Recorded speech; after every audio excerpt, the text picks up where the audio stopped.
We had members from the Toronto area. It was a really, really good mix. So I can tell you that the report that we would have tabled right before prorogation was fantastic, but it has a lot to do with what the interests are. We know that in some committees, there truly are topics where we really want to work on. And then there are committees that are a little bit more partisan. I absolutely agree with you. But to the member of London North, or to the member of Winnipeg North, thank you for the question. It is always a delight to work with you. You keep us going. And the honourable member for Elgin, Middlesex, London will have 3.5 minutes for questions and comments when the House next gets back to debate on the question, should you wish to take them. And we'll now go to statements by members, déclaration de député, and we'll start with the honourable member for Nanaimo, Ladysmith. Thank you, Mr. Speaker. My congratulations to all the graduates of 2021. You are resilient, and I hope the challenges you have faced during your education will help you be flexible and creative as you continue on your life's journey. Enjoy the summer. COVID-19 is not over yet. As we reopen, we need to remain vigilant to the threat that the variants pose to public health. It's also important to acknowledge that many people and businesses are still facing financial insecurity and the stress that comes with that. The pandemic has shown us what is possible when we unite to face an emergency. We need that same approach to transform our economy, to put people and the planet before corporate profits. The climate emergency and biodiversity crisis demand nothing less. I'm committed to this work, and I pledge to work collaboratively to get it done. Together, we can do this. Thank you. Honourable member for Sault Ste. Marie. Mr. Speaker, I would like to offer my most sincere congratulations to all the 2021 graduates in my riding of Sault Ste. Marie. Happy graduation to the students of Sault College, Algoma University, École Notre-Dame de Sault, St. Mary's College, Cora Collegiate, Superior Heights, White Pines, the Alternative and Adult Learning Centers, and of course all the amazing grade 8 graduates. This has been a challenging year to be graduating, but you've shown incredible perseverance, and you should be very proud of your accomplishments. I know that I am, as well as your parents, all your relatives, and your friends. Whether you're entering the workforce, returning to school in the fall, I know the next chapter of your life will bring great things for you. And a reminder, the federal government has invested record-breaking dollars into the Canada Summer Jobs Program, creating over 580 youth job opportunities locally.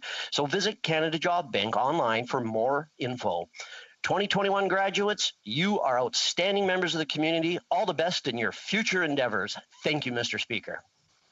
The Honourable Speaker from Saskatoon University. Thank you, Mr. Speaker. There's something rotten on Parliament Hill, Mr. Speaker. We have the centre block renovations that have become a big black hole for Canadian taxpayers. Billions of dollars blown through already, over budget, delayed, and it's literally just a big hole on Parliament Hill. And the Liberals, well, they're just getting started, Mr. Speaker. It is now being reported that the once proud national symbol is being greenwashed. The Liberals want to cancel our centennial flame, symbolizing Canadian unity that has been using Canadian natural gas since the start. The Liberals now want the flame to burn on garbage, Mr. Speaker, instead.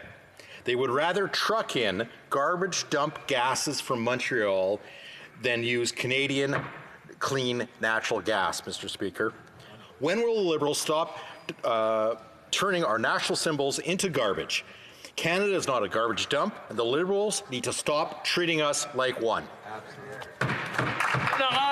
The Honourable Member for Orleans. Mr. Speaker, I had the privilege of expressing my virtual appreciation to the members of the Ottawa Association for Social Integration at their AGM on June 14th.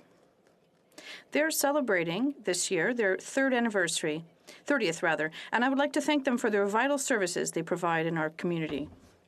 The theme of their AGM was, "Our strength is at the heart of what brings us together," a theme that is in perfect harmony with the values they promote by offering services in French to Francophones with an intellectual disability. OASI plays a leading role in the promotion and teaching of our beloved French language, and they've proven over the past 3 decades that all it takes is vision and leadership to accomplish great things. Happy 30th anniversary, and many more to the entire OASI team. Thank you. The Honourable Member for Montcalm. Mr. Speaker, I'm still in shock after learning that a tornado has struck the heart of Mascouche. A tornado in our area. A tornado that took the life of a man, Jacques Lefebvre, and left desolation in its wake. Mr. Speaker, allow me to offer on behalf of the Bloc Québécois and myself my condolences to the family and friends of Jacques Lefebvre. The entire region stands behind you during this time of grief, and I'd also like to offer my wishes of courage to the 50 or so families affected by the disaster and who are now having to cope with the damage and even the rubble. I invite the entire population of Mascouche and the region to show solidarity today and in the coming days. Your friends, relatives, and neighbors, and your fellow citizens have many challenges and work ahead of them. So let's be attentive, let's be generous, and let's be good to each other in the face of this tragedy that we thought was impossible in our community. The Honourable Member for Canada Carleton. Good day, Mr. Speaker. I stand here today to say thank you.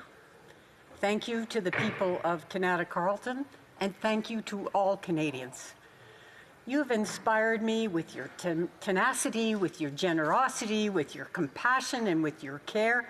And listen, we're seeing it even today, the number of Canadians who are stepping up to get vaccinated so they can look after each other. My mother's favorite saying was, "It's not happiness that makes you grateful. It's gratefulness that makes you happy." And we have so very much to be grateful for.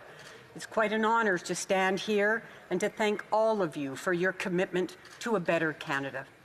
And if we acknowledge our shortcomings and we know that we can do better, and if we're willing to work hard, and if we're willing to let love and kindness and care guide the way, we can't get it wrong, Mr. Speaker. Thank you all, and I appreciate everything you've done to make this an even better country. We'll just keep going. Take care, everyone. Thank you. The Honourable Member for Portneuf-Jacques-Cartier. You are on mute. Vous êtes encore en sourdine. You are still on mute. We cannot hear you. Can you hear me now? Yes, thank you. Mr. Speaker, on this day before the Parliament adjourns, allow me to thank all the staff of the House of Commons and all of my colleagues. It's been impressive to see our strength in being able to show resilience. This government must now find solutions so that our businesses can get their heads above water and participate in the economic recovery. The labour shortage is alarming, and this government must stop making excuses and adopt tools such as making it faster and easier for workers to immigrate. Businesses are the pillars of our economy, and they should not be hit by another crisis, namely that of the labour shortage. The inefficiency of this government is shown by its inability to find solutions. We must value work and not encourage idleness. I call on this government to send a lifeline to our Canadian companies that are threatened by this bankruptcy. We simply have to give them access to labour. It's not complicated. Let's not forget it's our businesses that create economic prosperity and not this unethical, centralizing Liberal government. This government must act now. For London North Centre. Mr. Speaker, each member of Parliament is able to serve because of people who freely give of their time for a cause larger than themselves. That's the kind of person Peter Regan was. Last week, Peter passed away as a result of acute myeloid leukemia. He's survived by his devoted wife, Lisa, daughters Amy, Sarah, Mary, and Leah, his grandchildren, Sydney and Thomas, and siblings Shelley, Sue, Judy, John, Mark, Jeff, and Shannon. Peter was dedicated to his family and friends from across Canada and the United States, including his London Knights Every Friday Night Gang, the London Football Referees Association, the Fanshawe Optimists, his Bell Canada Guys, former North London Soccer and London Minor football teams. I met Peter 7 years ago as a candidate pursuing my party's nomination. The first volunteer to put signs into the ground and the first to take them out. Peter was genuine and kind. People like him are seldom talked about. They ought to be because they helped to make Canada exactly what it is. Thank you very much, Mr. Speaker. The honourable member for Grand Prairie Mackenzie. Well, thank you, Mr. Speaker. The Liberal government has failed Canadians. My constituents in the Peace Country are fed up with politicians who claim one thing to get elected and then impose an Ottawa knows best, one-size-fits-all fantasy solution to the real-world problems. Peace Country residents have been hit hard by the Liberals' ongoing attack on Alberta's energy sector, the tripling of the carbon tax, and they can't afford the hyperinflation that the Liberals are currently manufacturing. My constituents want representation that actually cares who they are, what they believe, and the effective solutions they have. It's time for a government that won't pit one group of Canadians against another. Canadians are the solution. They've always been that. Canadians deserve a government that will encourage creativity, innovation, opportunity, and prosperity, rather than inhibiting it through government control and unnecessary regulations. It's time for a government that will respect the people and will be focused on building a future for every Canadian, not just politicians and their friends. Honourable member for Winnipeg South.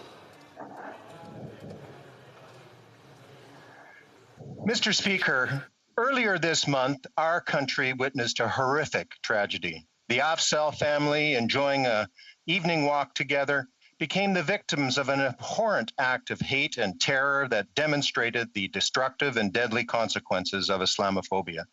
The reality is that this cowardly attack was not an isolated incident. From London to Toronto to Quebec City to Edmonton, Muslim Canadians have continued to be the subject to Islamophobic attacks targeted simply because of their faith. Muslim Canadians are hurt, they are angry, and they are demanding action, Mr. Speaker. To the growing Muslim community in my riding of Winnipeg South, home to elders, parents, young adults, and children who make our neighborhoods a vibrant place to live, know that we stand with you. I commit to listening to you and to demanding better for you. It is the responsibility of each one of us to fight against Islamophobia and racism and to root it out of our communities once and for all. Thank you, Mr. Speaker. The honourable member for Steveston, Richmond East. Mr. Speaker, last year schools across the country received $2 billion in funding to see COVID-19 safety measures implemented before the school year began, including schools within SD 38, the district where I once held the honor of serving as a Board of Education trustee. This year, schools are still facing uncertainty as the pandemic continues, and I must bring to the government's attention that vaccines for 12 years or older alone are not enough. Richmond schools require enhanced sanitization and staff to disinfect high-touch areas. They also need support for essential health and safety supplies and PPE, including child-sized masks and hand sanitizer. As well, with learners having been greatly impacted by the isolation, mental health support for students and staff, it's also critical. There's still work to be done to prepare our nations for reopening and to ensure our children and youth have a safe return to school this fall. Thank you, Mr. Speaker. The honourable member for Edmonton Centre. Mr. Speaker, I am honoured to rise today to congratulate Ford Edmonton Management Company for the completion of Ford Edmonton Park Enhancement Project, a $160 million project sponsored by the Government of Canada, the Province of Alberta, and the City of Edmonton. As both a board member and an Edmontonian, I am proud to have played a small part in seeing this project come to life. Recognized as the largest living history museum in Canada, Ford Edmonton Park will reopen on July 1st with an upgraded utility work, an expanded 1920s midway, a new front entry plaza, and most importantly, the Indigenous people's experience. This one-of-a-kind transformative experience will immerse our guests in Indigenous customs, traditions, and highlight the inspirational stories of First Nations, Métis, and Inuit peoples who have resided on these lands for hundreds of thousands of years. The breathtaking and interactive exhibit tells the story of 4 seasons and the 13 moons and is designed to be truly diverse and an inclusive representation of Canada's First Peoples.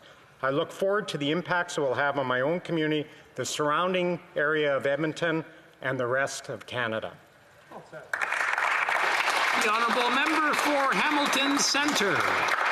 At the request of rabbis in Hamilton and leaders of the Jewish community, I rise today and share an excerpt from their statement of solidarity with the Muslim community after the attack in London. Once again, the Jewish community of Hamilton recoils in horror upon learning of the deplorable act of murder perpetrated in London. We are no less sickened to learn that the murder was racially motivated, premeditated Islamophobic attack carried out solely because the victims were Muslim. At this incredibly painful and frightening time, Hamilton's rabbis and its Jewish leadership reach out to our Muslim brothers and sisters, their sheikhs and imams, extending our empathy, solidarity, and support. We cry with you, and we mourn with you, and we yearn for a day when every human being, regardless of their being indigenous, Muslim, Jewish, Hindu, Sikh, atheist, Christian, or other, can proudly live in this country true to his or her beliefs without a drop of fear, and we pledge to work with you shoulder to shoulder to bring this about. We pray for the recovery of the injured child and that the memories of the murdered ones will always be for a blessing in tears and hope. The Honourable Member for Lac Saint-Jean. Mr. Speaker, in the face of human tragedy, the only thing worse than inaction is promising to act and then do nothing. And that is what the federal government is doing right now to the family of Raif Badawi, who has been imprisoned in Saudi Arabia for 9 years. This morning, his wife, Ensaf Haidar, signed a letter addressed to the Minister of Immigration and the Prime Minister. She reminds us all in this House, including the Minister and the Prime Minister, have agreed that Canada should grant citizenship to Raif Badawi. She recalls that the National Assembly of Quebec and the Senate have echoed this request. Everyone is asking Ottawa to take action. The saddest part of this letter is that Ms. Haidar expresses doubt, perhaps for the first time, that her husband will have to serve his entire prison sentence before the federal government takes action. Mr. Speaker, I think this government is better than that. It's not too late. Let the government keep its word and make Raif Badawi a citizen. The Honourable Member for Wellington, Halton Hills. Mr. Speaker, the pandemic has laid bare the state of our institutions. There is no Governor General because of scandal. 8 senior leaders of the armed forces have resigned or been forced out. We have military procurement systems that cannot procure, and we have payroll systems that cannot pay. We have a government that thought it appropriate a year ago to introduce legislation that would have suspended the power of Parliament over taxation and spending until the end of this calendar year. A government that prorogued Parliament to shut down committee investigations. A government that continues to defy 4 orders of this House and its committee to hand over documents related to serious breaches at the Winnipeg lab that is now preventing this Parliament from doing its job. The government is in contempt of Parliament. The government does not deserve another mandate. The government must go.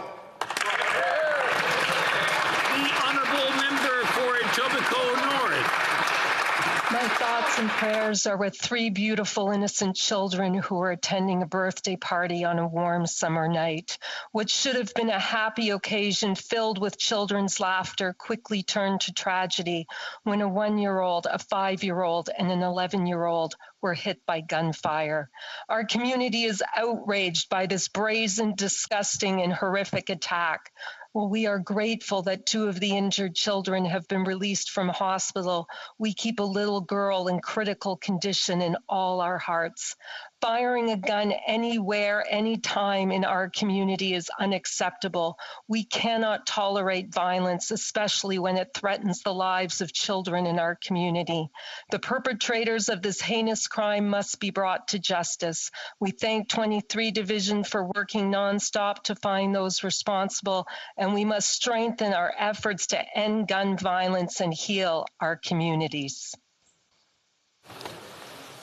Oral questions. Question orale. The Honourable Leader of the Opposition.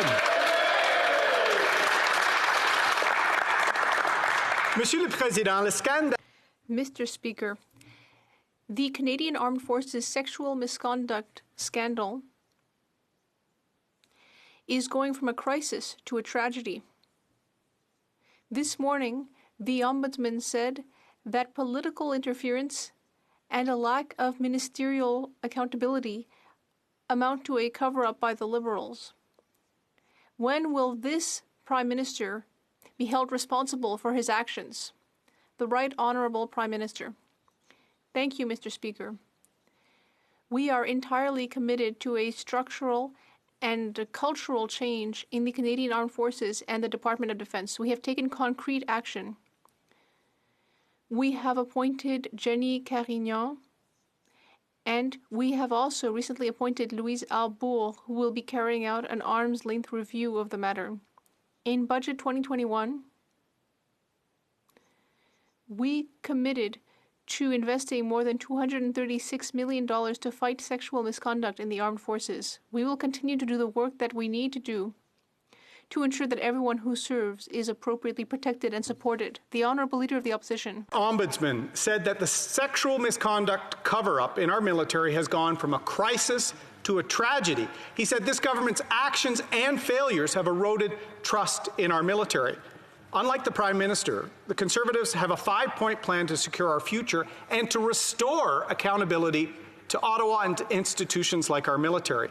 Rather than ask a question to have the Prime Minister read something back to me, I just want to say to Canadians, we will clean up this mess in Ottawa. The Right Honourable Prime Minister. Mr. Speaker, since the day we came to office in 2015, we have been focused on creating a fairer, more just Canada for everyone. And that means standing up for women's rights. That means moving forward on fighting sexual harassment and discrimination in the workplaces, including the Canadian Armed Forces. It means reconciliation. It means doing the hard lifting that hadn't been done over 10 years of a Conservative government. That is exactly what we've been focused on for the past 5 years. We've made significant progress, but absolutely, there is much more to do. We will continue to do the hard work of delivering for all Canadians. Honourable Leader of the Opposition. The only hard work of this Prime Minister has been delivering for his friends, Mr. Speaker. Yesterday, we learned he forced almost all the Liberal MPs to give taxpayer dollars to the Prime Minister's lifetime friend, Tom Pitfield. Mr. Pitfield is not just the Prime Minister's buddy, he's also married to the former Liberal Party president. It certainly pays to be a Liberal insider in Ottawa these days. We know of at least 149 contracts given to Mr. Pitfield. Can the Prime Minister assure this House that there are not more government contracts to him? Right Honourable Prime Minister. Mr. Speaker, as all members in this House knows, it's critical for members of Parliament to keep track of their constituents' concerns, matters that they bring to their attention, and issues that need to be addressed. All politicians do that. All members of Parliament do that. We have a data management system that is entirely separate from the functioning of political parties. That is something that continues to matter, and we followed all the rules and principles that guide the separation of politics from the work for constituents.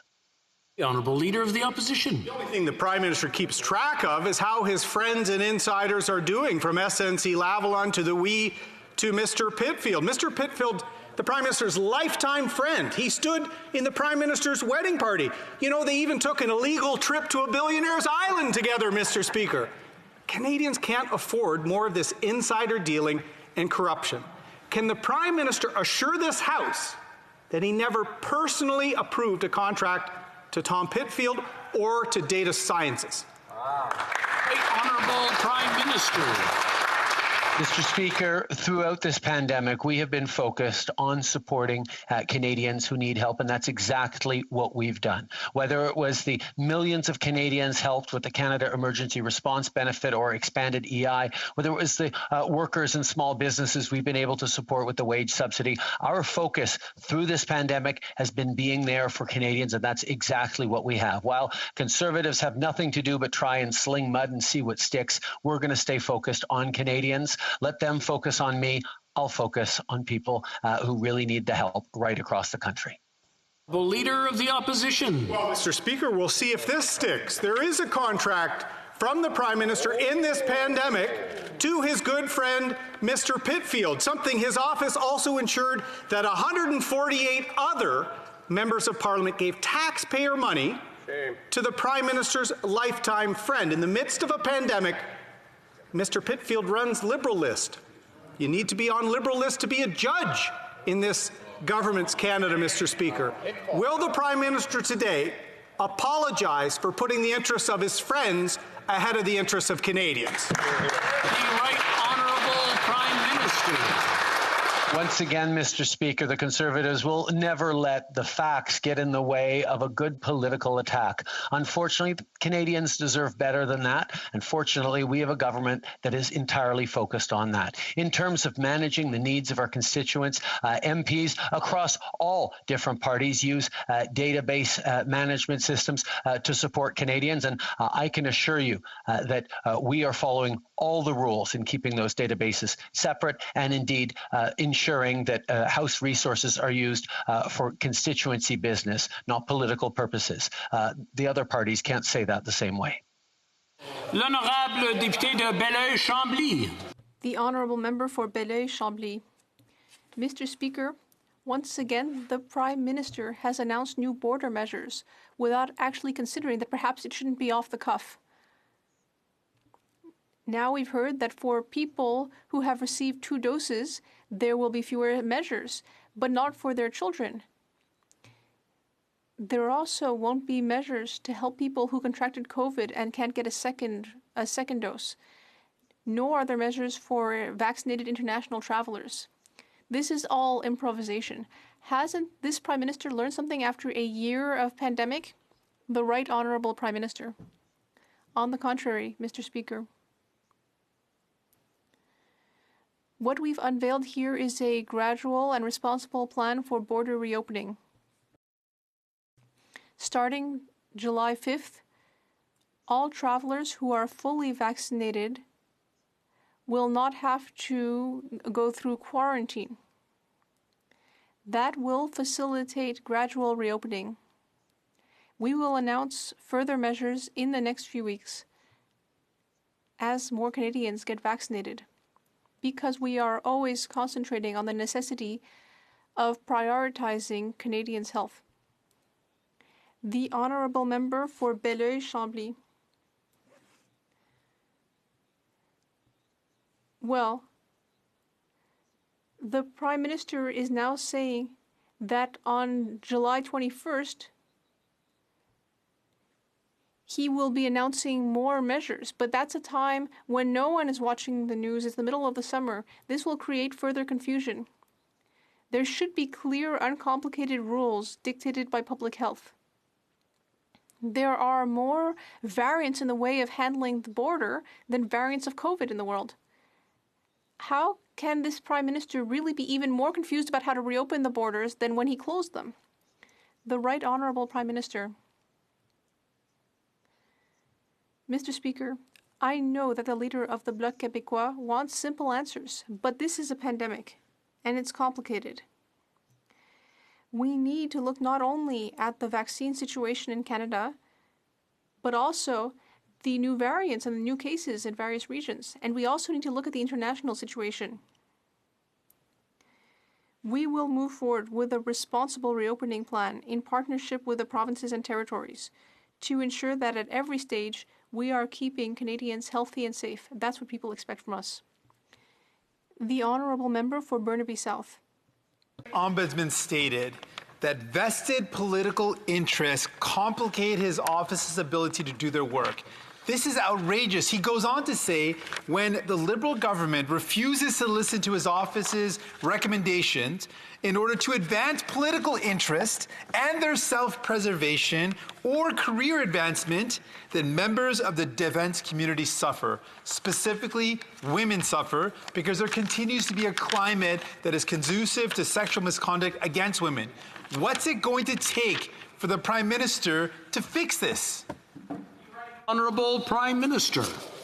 Mr. Speaker, since we arrived in power in 2015, we have been completely and totally committed to structural, cultural change in addressing sexual assault all across Canada, including in the Canadian Armed Forces. Recently, we've taken concrete actions on top of previous actions to address this, including naming Lieutenant General Jenny Carignan as the Chief of Professional Conduct and Culture, appointing Louise Arbour to conduct an independent review of the treatment of sexual misconduct, and and we've committed over $236 million in budget 2021 to combat sexual misconduct in the CAF. We will do more. We will continue to work hard on this to end the culture of acceptance and tolerance of misogyny. The honourable member for Burnaby South. Je présente les choix. This government has certain choices. And the choices it has made is to cut benefits people who need them by $800. And yet at the same time, it has chosen not to reduce tax evasion among the ultra-wealthy. These are the choices the government has made. Why is this government ignoring tax evasion among the ultra-rich while also slashing benefits to the most vulnerable? The Right Honourable Prime Minister. Mr. Speaker, since the beginning of this pandemic, we made a promise to Canadians. We said that we would be there to support them for as long as they needed, and that's exactly what we're doing. We hope that the budget can be passed by tomorrow here in the House of Commons to enable assistance to continue flowing for Canadians who need it in the months to come. And I hope that the NDP will support us in that. We will also continue to fight tax evasion and avoidance. We want everyone to pay their fair share. Member for Leeds, Grenville, Thousand Islands, and Rideau Lakes. Canadians have come to expect the same thing from this Liberal government: constant scandals and ethical breaches, and that Liberal insiders will always get the inside track. And now that it's come out that Liberal MPs are funneling taxpayer dollars to the Prime Minister's close friend, Tom Pitfield, and for what? Well, Liberals don't even know. This couldn't fit the Liberal MO any better. So who coordinated this scheme for Liberal MPs to cut checks for the Prime Minister's buddy? The Honourable Minister. Mr. Speaker, is that the same guy? Yes, Mr. Speaker. That's the guy that tried to shut down Parliament a couple of weeks ago. And he's part of a group that refused to work longer hours to help Canadians. They filibustered important work they're doing for Canadians. And what they're doing now, they're just trying to change channel. They should stop just wasting time and help Canadians. The Honourable Member for Leeds, Grenville, Thousand Islands, and Rideau Lakes. Well, I'm glad that the government House leader holds me in such high esteem that after he shut down Parliament during a pandemic and his members prorogued, they were supporting the prorogation and filibustered across all kinds of committees. He wants to talk about me instead of talking about the fact that him and his colleagues are funneling taxpayer dollars to support Liberal Party back office and black ops. So like we've seen before, whenever there's a racket to be run in this government, you can be sure that those closest to the Prime Minister are involved. So will the Prime Minister tell Canadians who gave the order for Liberal MPs to funnel taxpayer money to the PM's pal? Honourable Minister. Well, there they go again, Mr. Speaker. Personal attacks on well-respected individuals. They keep doing that. Why? Because they want to hide their failure. They refuse to work. Remember that a couple of weeks ago, it was 10 a.m. when people go to work. They decided that, no, we've worked enough. Let's go home. They refuse to work longer hours to adopt important legislation. They filibuster. So if they don't want to help, they should get out of the way and let us help Canadians. Honourable Member for Selkirk, Interlake, Eastman. Mr. Speaker, the Minister of National Defence is under fire again. This time the military ombudsman, Gregory Lick, who reports directly to the Minister, had this to say about the Minister's failure to act on military sexual misconduct. When leaders turn a blind eye to our recommendations and concerns in order to advance political interests and their own self-preservation or career advancement, it is the members of the defence community that suffer the consequences. Will the Minister face reality, quit putting his own career ahead of the women and men in uniform, and do the right thing and resign? Honourable Minister. Mr. Speaker, while the member opposite continues to play political games, as he very well knows from the time that I joined and the time that I left, and currently what I'm doing is making sure that we look after our troops. And Mr. Speaker, we know that we have a lot more work to do. The work that we began in 2015, we're going to get it done. Where the member opposite cut when he was the parliamentary secretary for the National Defence when they were in government, Mr. Speaker, we invested. We have a lot more work to do, and we will get it done. Thank you. The Honourable Member for Selkirk, Interlake Eastman. Mr. Speaker, we know that there's been 2 military ombudsmen now that have said the Defence Minister has failed. And the Defence Minister refuses to acknowledge the anger of the victims, military members, and his own Ombudsman. The Ombudsman was clear about the Defence Minister's role in fanning the flames of the current crisis. He said, the actions of the Minister of National Defence, senior government, and military officials have bitterly proved this point. The erratic behavior of leadership defies common sense or reason. The concept of ministerial accountability has been absent. Has the Minister finally got the message? For the good of the Canadian Armed Forces, will he please resign? The Honourable Minister. Mr. Speaker, I got the message way back when I was serving and during the previous government when they cut the type of training that was absolutely necessary to prevent this type of work, Mr. Speaker. And when I got into politics and joined this party, we worked very hard to making sure that we can create an inclusive environment, Mr. Speaker. It doesn't take just words, it takes action, that we have been working very hard. And we know that we have a lot more work to do. We're willing to get it done, Mr. Speaker, and the work that Madam Louise Arbour will be doing and many others, we will eventually come to a place where there's absolute inclusivity. But we know there's going to be work, and I ask the member opposite to stop playing politics and support our work. Thank you. L'honorable député de Charlebourg. The Honourable Member for Charlebourg, Haute-Saint-Charles. Mr. Speaker, the Minister of National Defence is in trouble again. Military Ombudsman Gregory Lick, who reports to the Minister, said this about the failure to act in sexual misconduct cases in the armed forces. He said that when leaders close their eyes to our recommendations and concerns in order to advance their political self-interest or their career prospects, it is members of the defence community who pay the price. The Minister is continuing to put his own career ahead of our armed forces members. When will he resign? Mr. Speaker, the member opposite and his party can continue to play political games and continue on with their mudslinging and attacks. We will remain focused on our survivors, Mr. Speaker. We have a lot more work to do. As I stated, we have appointed a former Supreme Court Justice Arbour for conducting an independent external review with a mandate that includes looking at a more robust, independent reporting mechanism that meets the needs of survivors. We will get this done, Mr. Speaker. We are not going to take any lessons from the member opposite and the previous government. Thank you. The Honourable Member for Charlebourg, Haute-Saint-Charles. Mr. Speaker, the Minister of Defence does not seem to understand how serious the problem is. He is refusing to recognize the anger of victims, military members, and his own Ombudsman. The Ombudsman was clear on the role of the Minister in fanning the flames of the current problem. He said that the erratic behavior of leadership defies common sense and reason. The concept of ministerial accountability seems completely absent. Does the Minister understand that he has failed? Will he do the right thing and resign? Mr. Speaker, we'll stay supported, keep focused on supporting our survivors, Mr. Speaker. We know that we have considerable work to do, but we also have started a lot of work. We passed Bill C-77, Mr. Speaker, where the previous government let it die on the order table before. We've also committed $236 million to end sexual misconduct in budget for 2021. We will get it done. Thank you, Mr. Speaker. Honorable député de Rivière-du-Nord. The Honourable Member for Rivière-du-Nord. Mr. Speaker, it is sad to see that no one on the other side of the House seems to be able to defend the Minister. The Defence Ombudsman made a heartfelt appeal today. He said that he's tired of all reports on Army sexual misconduct being ignored. He said that when leaders close their eyes to our recommendations in order to advance their own political interests or their career interests, members of the defence community are the ones paying the price. He said that it is clear that inaction is being prioritized over action, and he said that this cannot go on. Mr. Speaker, what is the Prime Minister waiting for? Why doesn't he end the suffering of this Minister of Defence and fire him? The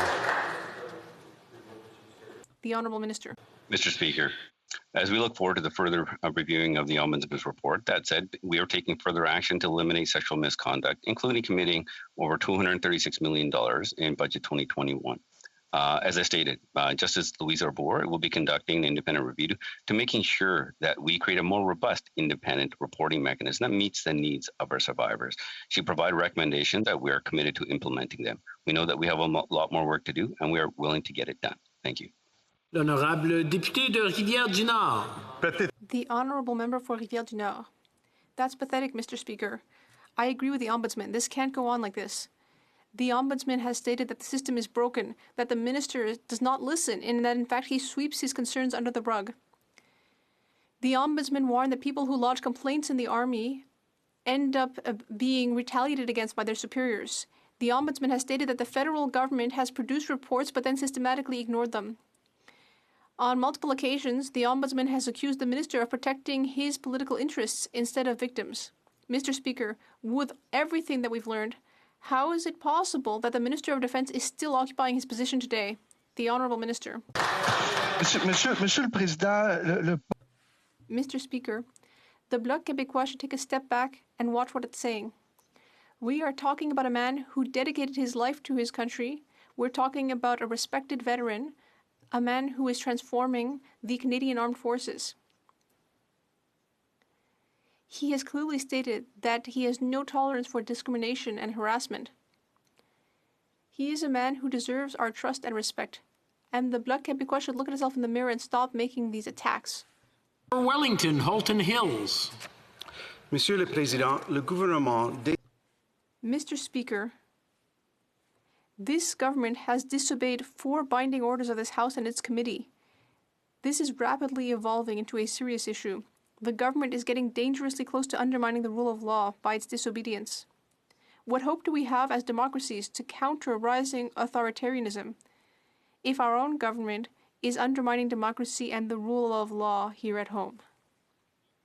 The Honourable Minister. Once again, we see Conservatives showing no shame in playing politics with national security. In fact, Mr. Speaker, we have provided documents to 2 separate committees, one in a way that is measured for taking into account national security preparations, and the other was a fully unredacted release of documents to the NSICOP committee where members and the committee itself has all of the national security measures in place. Conservatives should care about national security and stop playing politics. Le député de Wellington, Halton Hills. Mr. Speaker, why do Canadians send 338 of their fellow citizens to this chamber if its decisions are ignored?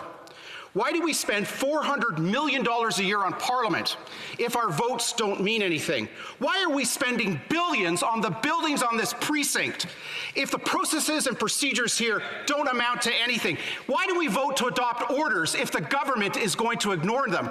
When will this government show some respect for Parliament and follow the order of this House to produce the documents related to the breaches at its Winnipeg lab? Well, the Honourable Minister.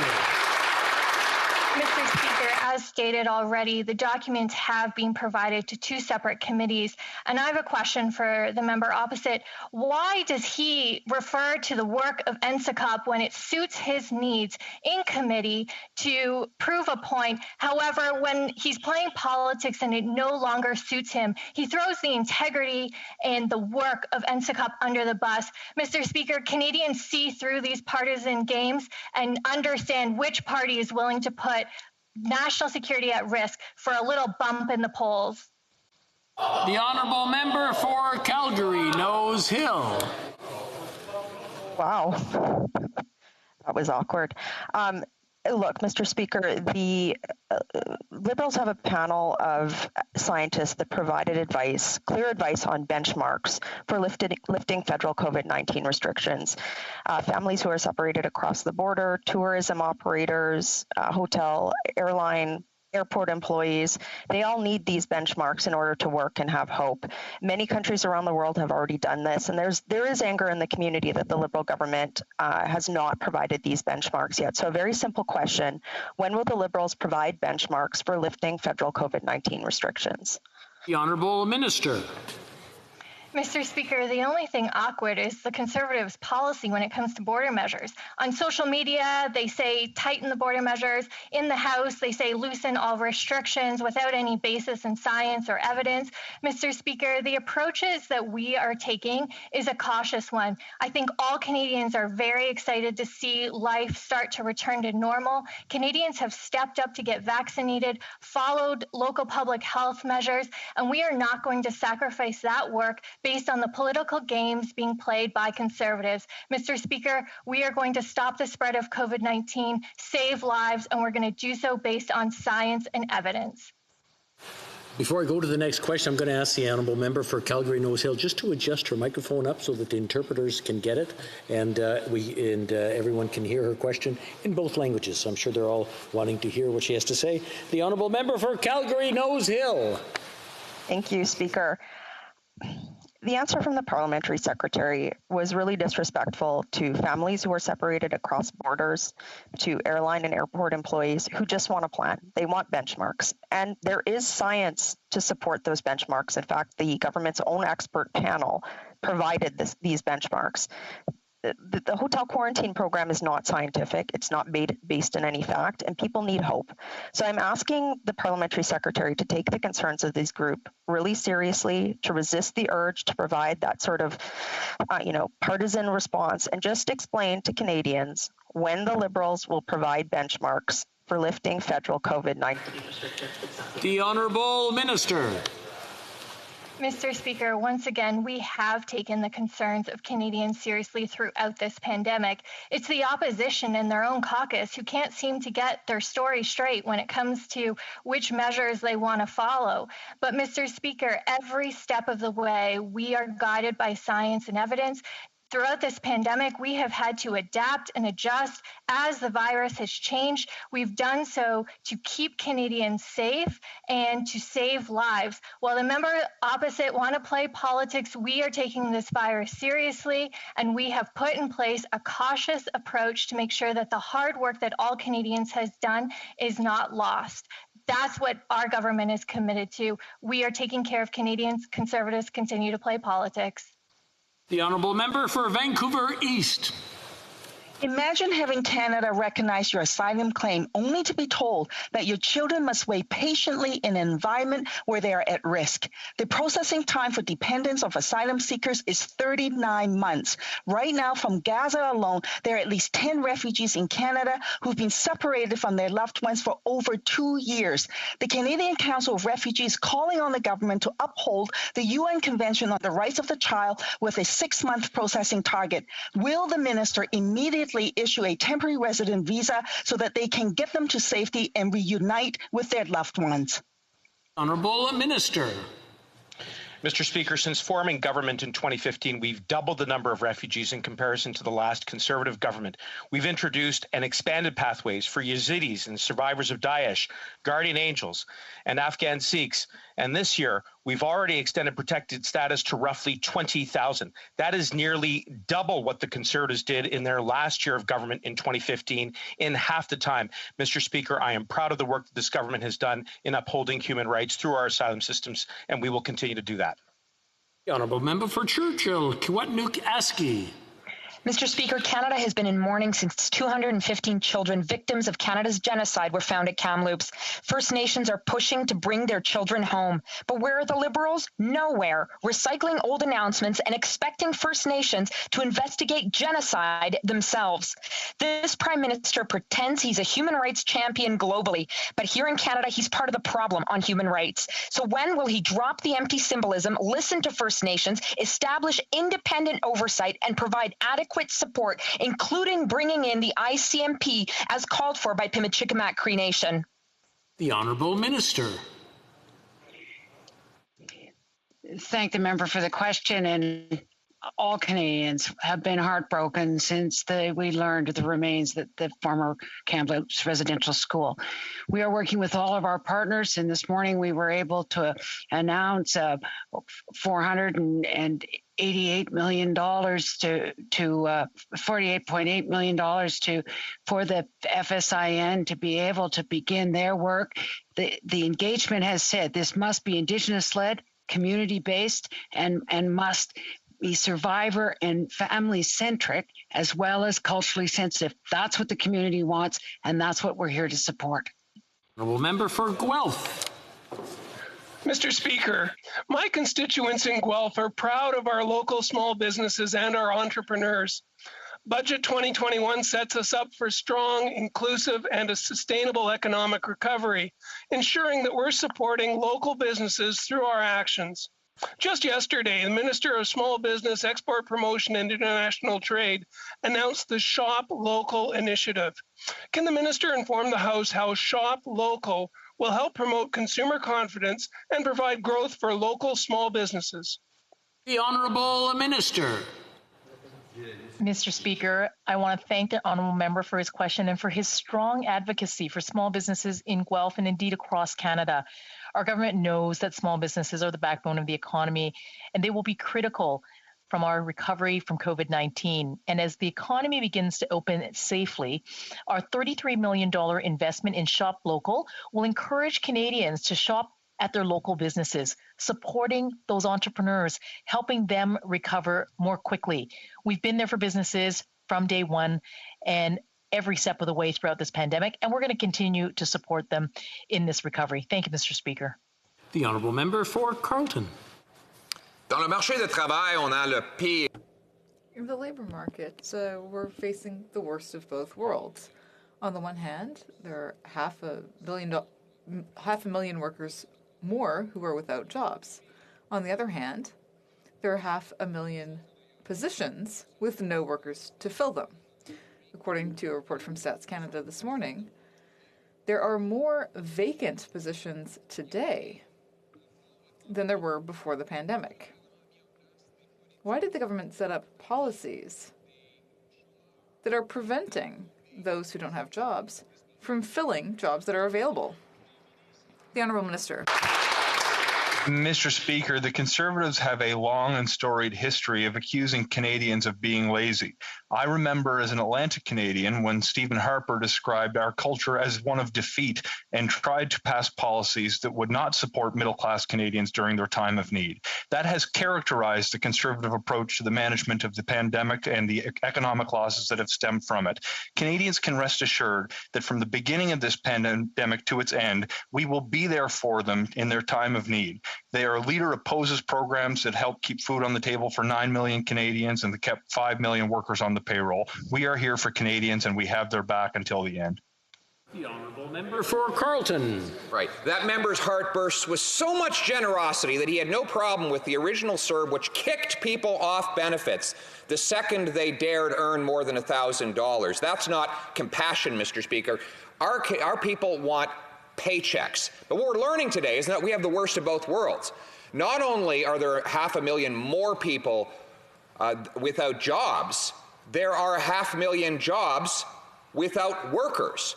The Liberals, of course, have mismanaged the labour market policy to block Canadians from job opportunities. Why are they preventing Canadians who want a paycheck from getting one? Bravo. The Honourable Minister.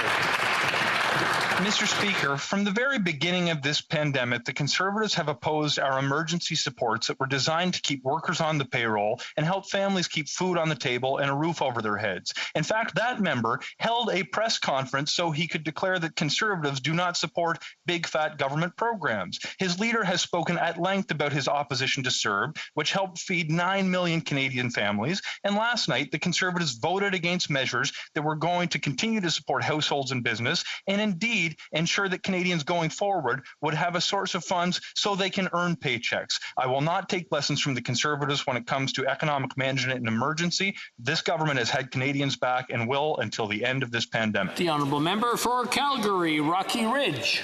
Well, Mr. Speaker, Canada is still playing catch-up with the rest of the world because of the government's hapless vaccine procurement. Small businesses still don't know if they're going to lose a second summer season, and the government has not produced a pathway to normalcy, especially for small businesses that depend on an open border for tourism.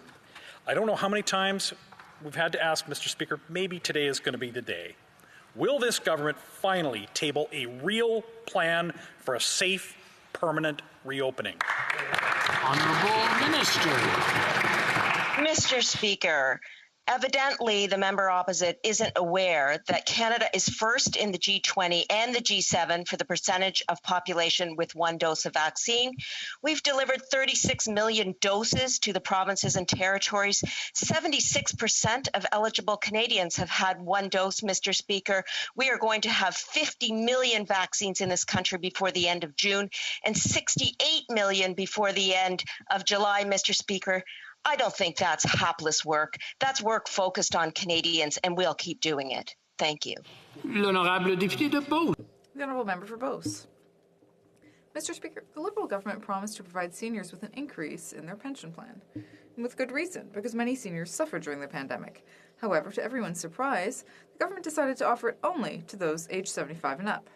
The government is creating two classes of seniors. What does this government have to say to 68-year-old Colette from Saint-Georges, and the many other seniors in my riding who are facing financial difficulties? When will the Liberals do the right thing and extend this increase to those aged 65 and up? The Honourable Minister. Monsieur le Président. Mr. Speaker, we know that seniors have different needs. They are more likely to have to live off their savings, to have disabilities, to need hospital care, and so on. And their health care costs are also increasing. For those aged 75 and up, more than half of them have some form of disability. 57% are women and 40% are widows. Our plan will help us support seniors through these challenges while increasing OAS by 10% for those aged 75 and up. The Honourable Member for Salaberry-sur-Roi. Mr. Speaker, people who have a disease like cancer don't have the time or energy to worry about their finances. And yet, this is what they have to do when their EI benefits dry up, even if they're not done their treatment. It can take up to 50 weeks to recover. And that's why the Bloc Québécois introduced Bill C-265. All parties supported this bill in committee, including the Liberals. All that we need to pass it is a royal recommendation from the government. Will the government give royal recommendation to this bill and finally provide adequate support to those who are ill? The Honourable Minister. Monsieur le Président. Mr. Speaker, Canadians expect and deserve a strong, flexible healthcare system that meets their needs. And EI sickness benefits are an important benefit for Canadians who need to leave work temporarily due to illness or injury. Canadians who need more time to recover will benefit, Mr. Speaker, from measures in Budget 2021. We extended EI sickness benefits from up to 26 weeks, allowing many Canadians every year to have more time and more flexibility. The Honourable Member for Salaberry-sur-Roi. Mr. Speaker, what the government is proposing is half of what these sick people need. Now, not everyone needs a full 50 weeks of benefits to recover, but setting the limit at 15 or even 26 weeks means that those who are the most seriously ill will be abandoned. And the government knows it. This goes against the values of all of the elected officials in this House. So I appeal to the government's humanity. Will it give royal recommendation to Bill C-265 so that we can finally get it passed, and so that we can send a message to these patients that parliamentarians support them? The Honourable Minister. Mr. Speaker, workers who are undergoing treatment or who need more time to recover from injury or illness are facing financial stress from the moment that their benefits run out until the time that they actually recover and return to work. That's why in Budget 2021, we will be extending EI sickness benefits from 15 to 26 weeks. This will allow 169,000 Canadians every year to have more time and flexibility. The Honourable Member for Sherwood Park, Fort Saskatchewan. Thank you, Mr. Speaker. On August 3rd, 2014, the Prime Minister publicly committed that he would support a humanitarian initiative led by Dr. Iseldin Abuleish named Heal 100 Kids to get 100 Palestinian children from Gaza to Canada for medical treatment. Since then, the Liberal government have ignored his repeated requests for follow-up and help. This type of inaction and broken promises, saying one thing to get elected and then not following through afterwards, is something that Canadians have seen time and time again from this Liberal government. When will the government stop ignoring Dr. Abalesh's request for help and follow through on the Prime Minister's own commitment to provide these children with the assistance that they need? The Honourable Minister. Well, thank you, Mr. Speaker, and I'm glad to see the member opposite for the first time stand up on behalf of Palestinian children, because until now in this House, he has been constantly asking the government to defund UNRWA. But as he knows, that provides education for 500,000 Palestinian children.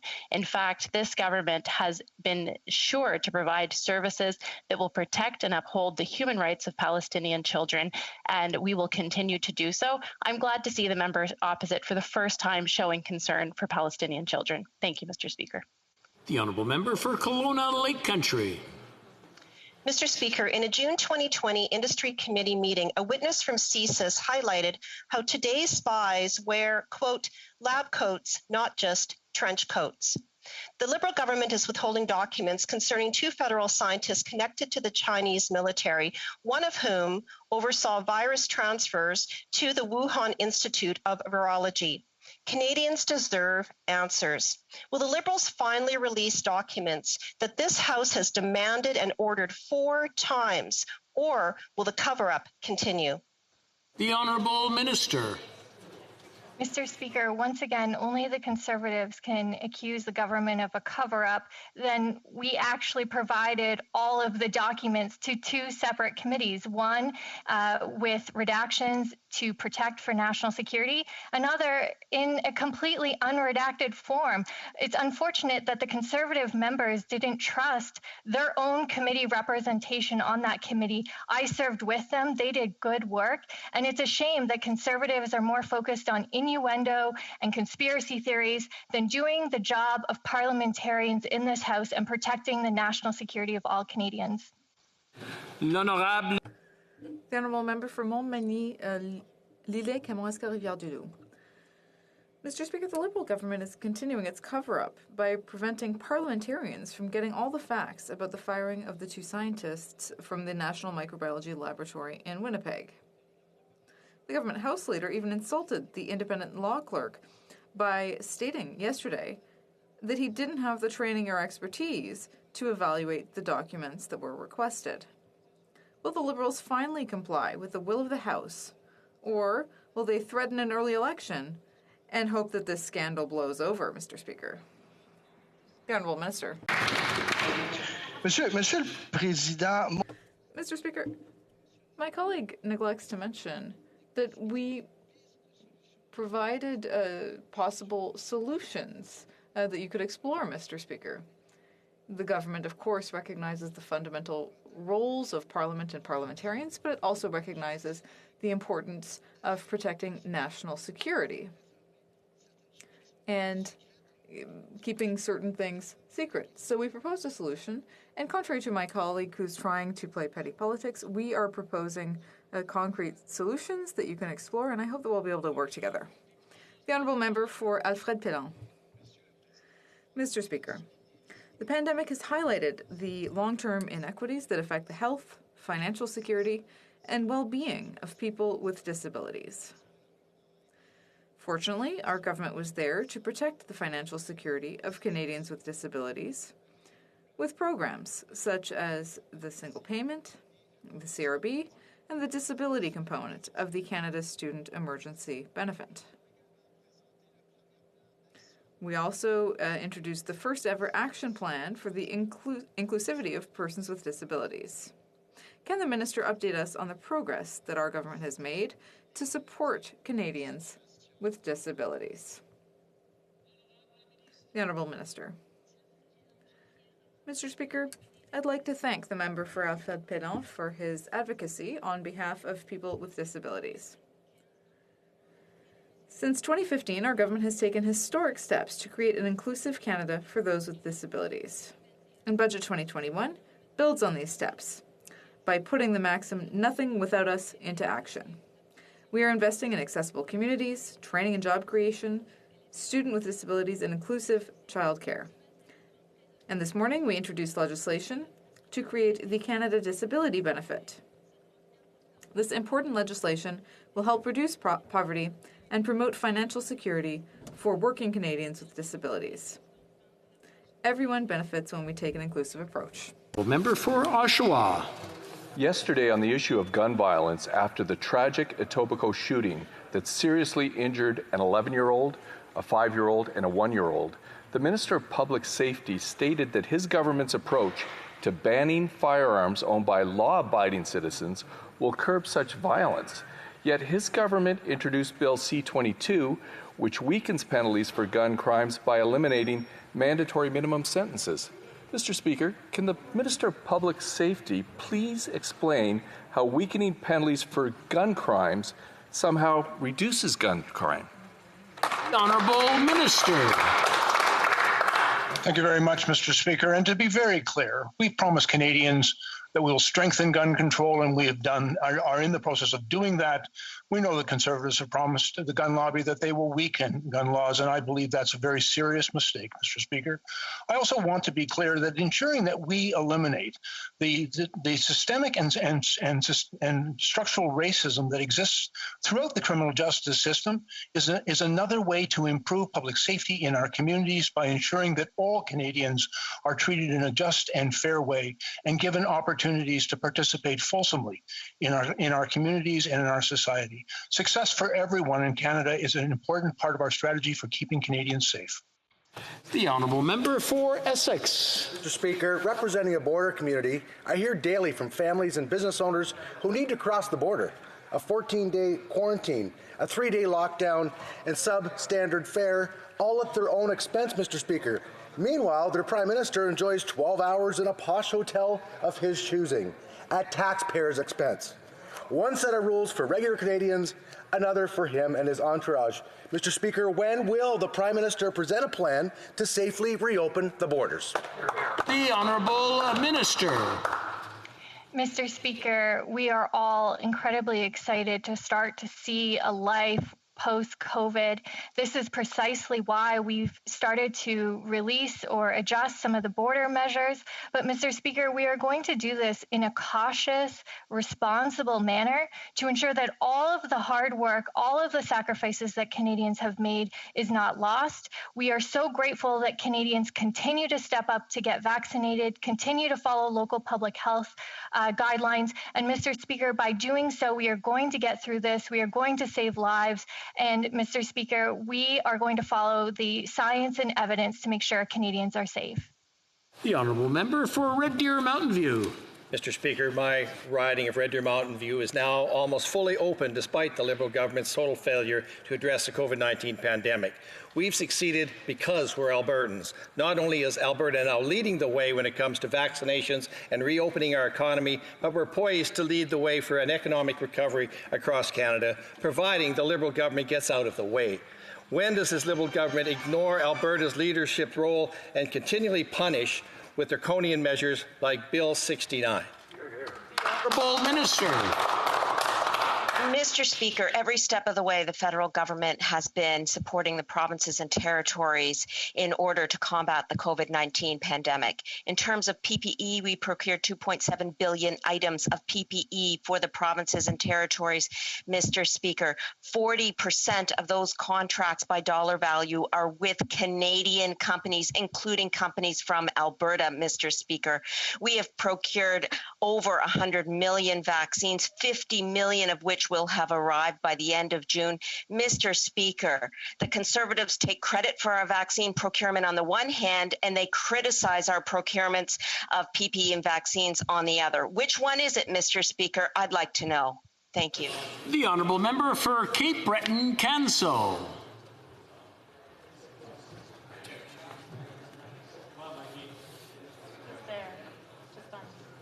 Thank you, Mr. Speaker. Well, it's 2030, and I want to remind Canadians that the Conservatives were at the top of the mountain claiming that they wouldn't get vaccines for years. The leader of the opposition and the health critic stood in this place and said we wouldn't be getting vaccines for years. I believe it was until 2030.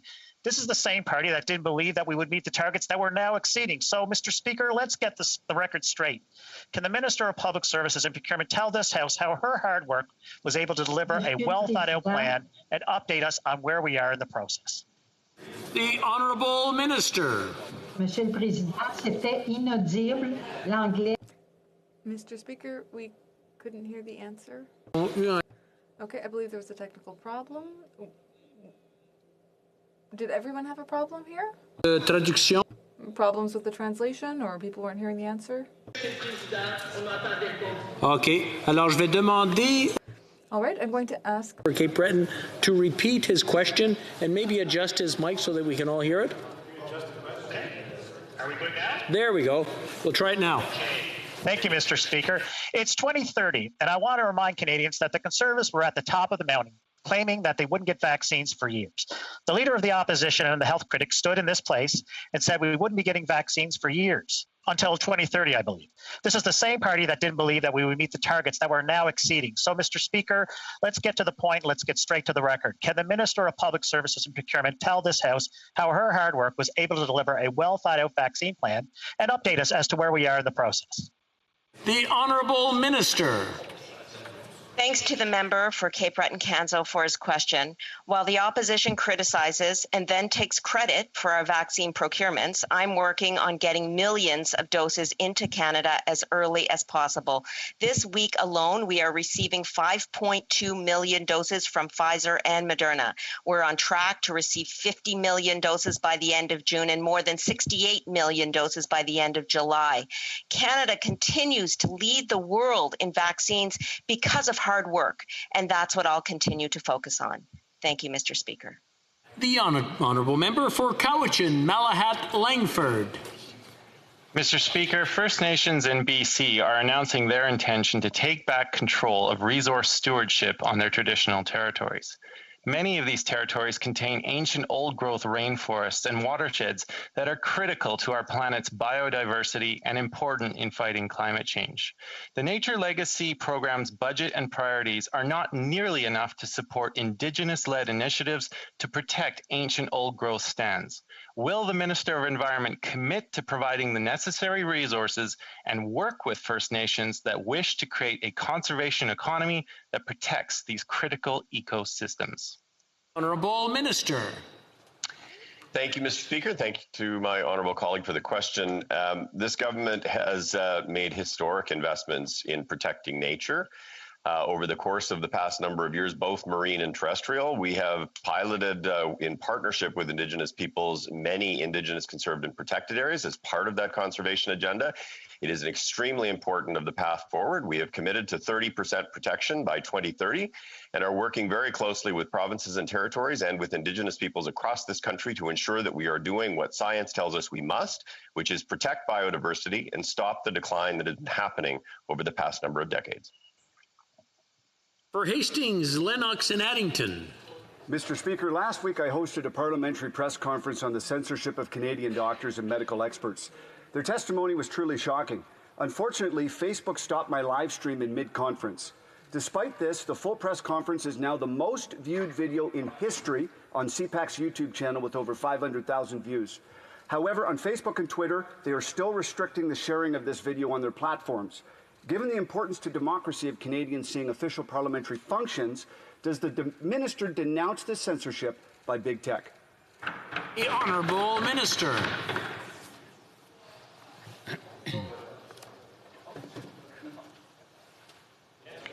Mr. Speaker, when it comes to the dissemination of misinformation and regarding this pandemic, I think the member opposite should understand his role and responsibility as a parliamentarian and the trust that his constituents placed in him. This pandemic is serious, requires a serious response, and I would urge him to follow the rules. If Facebook won't even allow what he's saying to be put up, perhaps, Mr. Speaker, he should rethink his choices.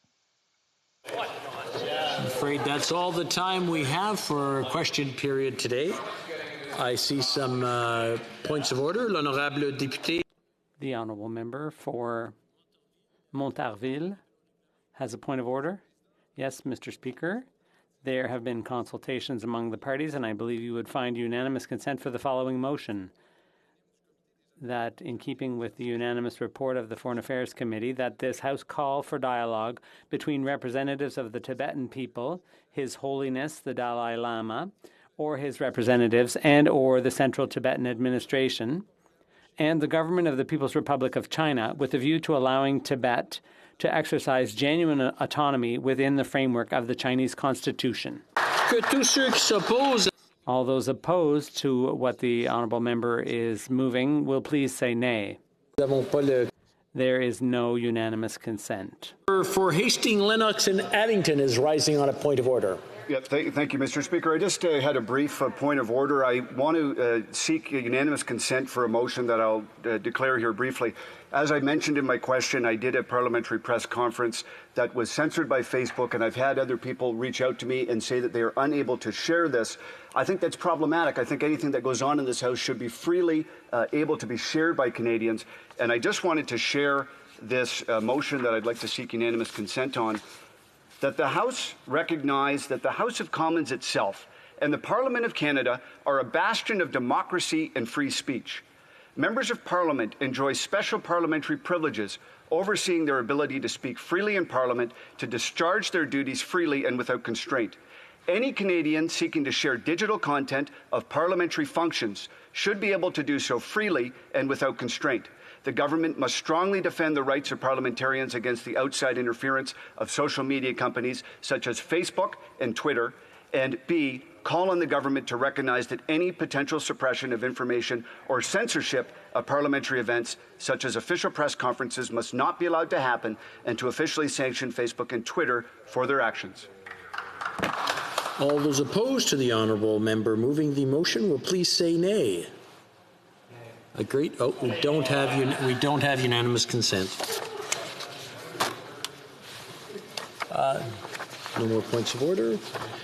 We have a point of order. I thought I'd seen one. The honourable member for Sherwood Park, Fort Saskatchewan. Thank you, Mr. Speaker. I believe that the Minister of International Development may want to correct her comments, that she said some things that were misleading to the House. She suggested that I had not ever previously raised the plight of Palestinian people from a humanitarian perspective. I'll draw her attention to my interventions at committee on June the 3rd of this year, as well as to a speech I gave in the House on June 12th of 20.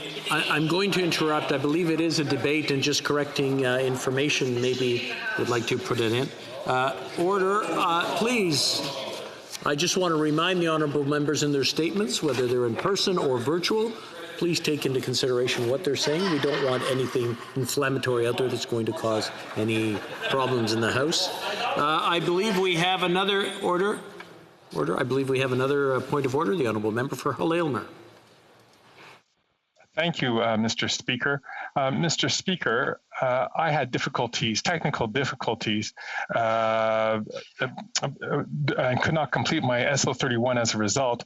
I would ask for through you, Mr. Speaker, unanimous consent to do it now.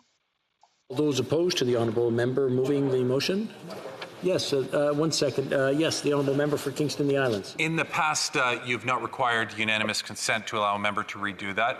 I would expect you to apply the same logic this time, Mr. Speaker. I have a problem with it. The honourable member asked for unanimous consent. If he wants to retract that, I'll allow him to go ahead. I would be happy to retract that, Mr. Speaker. Technical difficulties will let that happen. We were looking for the honourable member, and I'm glad to see he's back. The honourable member for Hull Aylmer. Monsieur le Président, Mr. Speaker, approximately 3,000 families in Canada at any given time are dealing with ALS. Each year, 1,000 Canadians succumb to ALS. Sometimes those statistics take on a human face for us. That was the case 5 years ago when we lost our dear friend and colleague Muriel Bélanger to ALS. It sadly became the case again for me this past weekend when my friend Daniel Rousseau passed away from ALS, leaving in mourning his loving family, Kelly, and their 3 teenage sons. Daniel was an exceptional man. He never, not once, succumbed to self-pity, but rather he exuded gratitude. He and his family have been models of grace from the early diagnosis of ALS right to his passing last weekend. Daniel and Kelly advocated for ALS, particularly the need to give Canadians equitable, timely, and affordable access to therapies. And so, Mr. Speaker, I rise today during this ALS Awareness Month to honour the memory of my friend Daniel by recommitting myself to work toward a future without ALS. Thank you, Mr. Speaker. I believe we have another point of order. The honourable member for Churchill-Kiewatnik-Askew. Thank you, Mr. Speaker. I would like to clarify the record. The Minister of Crown Indigenous Relations in question period talked about 48.8 million being given to Saskatchewan First Nations. That number is incorrect. It is in fact 4.8. I'll ask her to. That's beginning to turn into debate again. When a point of order is, we're referring to a point, one of the standing orders, and how it's contravened. I just want to point that out in case members often forget that, and we get caught up, and that's fine. Just thought I'd point that out and remind the honourable members. It being 3:17 p.m., pursuant to the order made on Monday, January 25th, 2021, the House will now proceed to the taking of the deferred recorded division on the motion at third reading stage of Bill C6. Convoquez les députés. Call in the members.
The question is the following one. Mr. Lametti, seconded by Ms. Gould, move that Bill C6, an act to amend the Criminal Code, conversion therapy, be now read a third time and do pass. La période de 10 The 10-minute period for members voting electronically has started, and the House will now proceed to the vote for members participating in person. All those in favour of the motion will please rise. Madame Mendez. Madame Mendez. Mr. Gerritsen. Mr. Gerritsen. Mr. Virani. Mr. Virani. Mr. O'Toole. Mr. O'Toole. Monsieur Deltel. Monsieur Deltel. Mr. Duncan, Stormont, Dundas, South Glengarry. Mr. Duncan, Stormont, Dundas, South Glengarry. Mr. Albus. Mr. Albus. Monsieur Leroux. Monsieur Leroux. Monsieur Danton.